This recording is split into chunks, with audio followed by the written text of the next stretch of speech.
Para falar a verdade, quase ninguém conhece essa história. E se hoje eu me animo a contar, é porque sei que tem moleques que agora mesmo estão se envolvendo nesse ambiente sem perceber. E tomara que isso ajude eles a pensarem duas vezes. Vou mudar alguns detalhes, como datas e lugares, por segurança, mas todo o resto é exatamente como aconteceu. Eu cresci vendo esse mundo de perto, tinha um padrasto, um tio e um primo que não estavam envolvidos em coisas boas. E querendo ou não, isso vai ficando com você.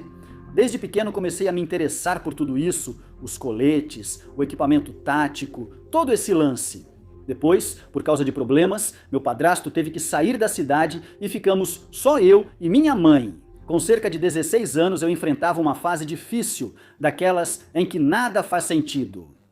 Procurei um psicólogo por conta própria, mas nada me fazia bem até entrar no ensino médio. Um dia, em uma exposição de clubes, um deles me chamou a atenção. O Pentatlo.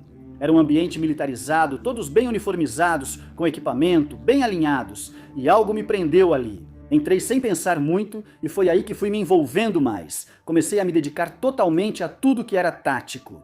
Minha primeira grande compra foi um colete preto, porque esse era o tipo de camuflagem que usavam. Depois comprei um capacete e comecei a equipá-lo, colocar acessórios, melhorar. E para ser sincero, eu gostava muito. Aquilo me fazia bem e sentir que pertencia a algo. Um dia decidi vender o capacete para comprar um melhor, e assim tudo começou. Um cara, que vou chamar de Júlio, me procurou para comprar. No início, tudo parecia normal. Enviei fotos para ele, conversamos, e ele disse que meu capacete estava bom, mas faltavam detalhes. Ele mandou fotos do dele, era outro nível. Ele tinha um equipamento bem montado, bem completo, e quanto mais a gente conversava, mais ele me mostrava coisas, até fuzis e tudo mais. E aqui algo importante, naquele momento ele não estava envolvido em nada de crime, era só alguém que também gostava desse ambiente. Mas pouco a pouco fomos ganhando confiança de um dia para o outro. Já éramos parceiros, daqueles com quem você se conecta rápido. Íamos jogar paintball, colocávamos o uniforme e, na verdade, eu ficava muito empolgado. Naquele momento da minha vida, isso era a única coisa que me fazia sentir completo, com vontade de continuar. Com o tempo, ele começou a se envolver mais em coisas que já não eram brincadeira. Ele começou a me contar como vendia equipamento tático para gente perigosa, como pediam coletes, capacetes, o que fosse, e como ganhava uma grana boa com isso. E eu, sem perceber, fui me envolvendo também. Se ele estava sem equipamento, eu passava do meu para ele e assim, pouco a pouco, já estava dentro. Comecei a levar dinheiro para casa. Ninguém sabia de onde vinha, o único que sabia era meu primo, e ele também começou a se envolver comigo. Ele usava meu equipamento e começou a se exibir. Do mesmo jeito, eu já vendia pra gente que nem devia, ia pra tudo junto com meu parceiro. Era uma sensação boa, não vou mentir, você se sente alguém, se sente poderoso, como nas músicas do Maca, mas você não vê o que tem por trás? Depois as vendas começaram a cair e decidimos anunciar no Facebook para vender equipamento, às vezes saía a venda, às vezes não, mas a gente continuava lá. Nessa época, eu já estava de olho em uma simples que me deixava maluco, bem equipada, com mira, laser, lanterna. Já tinha separado ela com meu parceiro e faltava pouco dinheiro para completar, até que um dia consegui uma venda grande, capacetes balísticos. Eu vi isso como um sinal, pensei, daqui sai o que está faltando. Combinamos de nos encontrar um dia numa pracinha pequena, avisei que já estava lá e ele disse que ia passar para abastecer. Nesse dia, levei meu primo para ver como eu trabalhava. Desde que chegamos, algo não me cheirava bem. Tinham dois caras que ficavam olhando pra gente. Estranho. Eu tinha aquele pressentimento de que algo não estava certo, mas a ambição falou mais alto e eu fiquei por ali mesmo. Recebo uma mensagem avisando que já haviam chegado, e ao olhar, vejo um dos caras vindo direto na minha direção. Ele se aproxima, faz cara feia e aponta para mim e meu primo.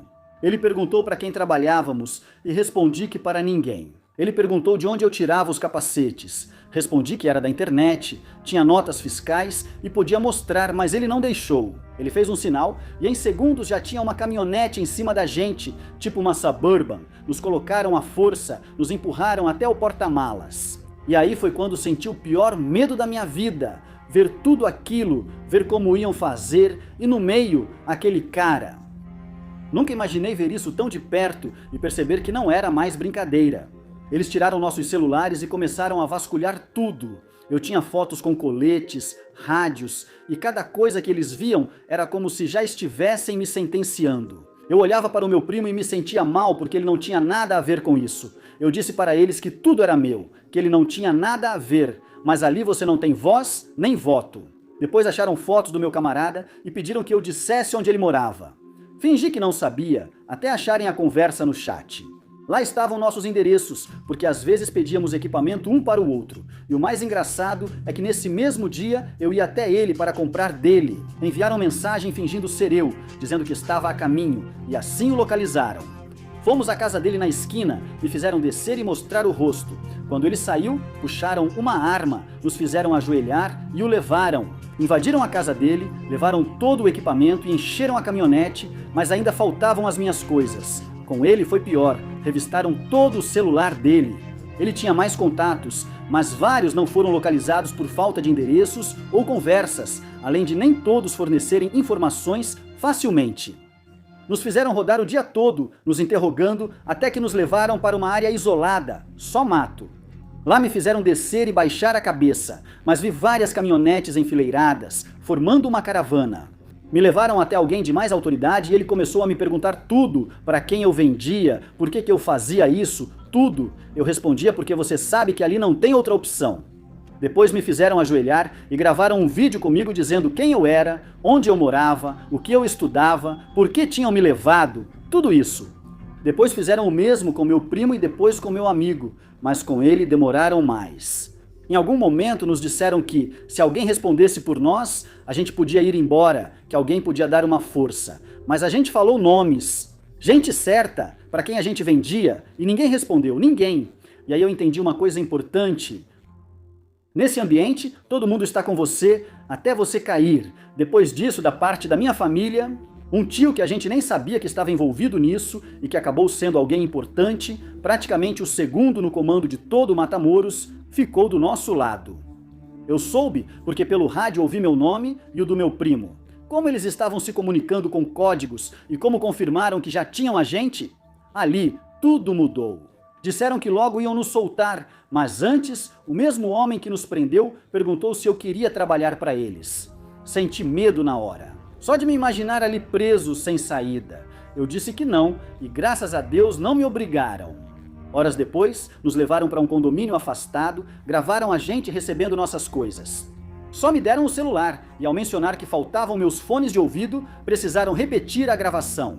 O comandante ficou puto porque queria ficar com eles, me bateu e antes de me devolver, quebrou eles. Eles deixaram a gente ir, pegamos um táxi e foi aí que entendi outra coisa. Esses táxis também trabalham para eles. São olheiros disfarçados. Cheguei em casa e lá tiraram todo o meu equipamento e aí terminou tudo.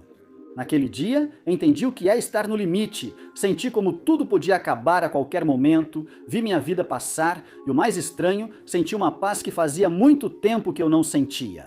Desde então, passei a valorizar minha vida, família e os poucos amigos verdadeiros. Agora estou quase terminando o ensino médio, algo que antes nem queria. E se eu conto isso, é porque sei que tem gente que vê esse mundo como algo legal. Porque sim, dá uma sensação boa.